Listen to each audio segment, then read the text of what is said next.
valmis. Tervist! Oleme tulnud siia Pelguri gümnaasiumisse, et teada saada, mis toimub 1. aprillil see reede siin koolis. Ja oleme selleks siia kutsunud selle kooli õpilase Markus Otsa, et teada saada, mis siin täpselt juhtub. Tere! Tervist! See reede siis 1. aprill toimub Pelguri gümnaasiumis Vabalava 3.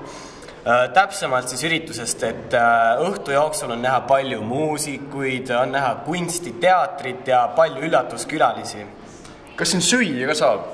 Jaa, muidugi meil 11.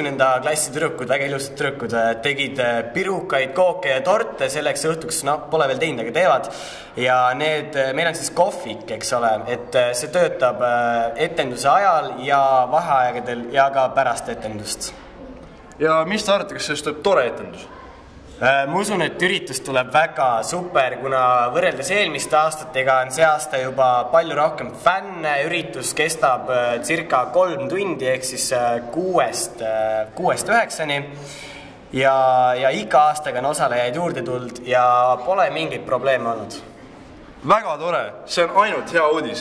Ja nüüd olge kindlasti reedel kohal ja nüüd vaatame, kas need tüdrukud tulevad ka sinna.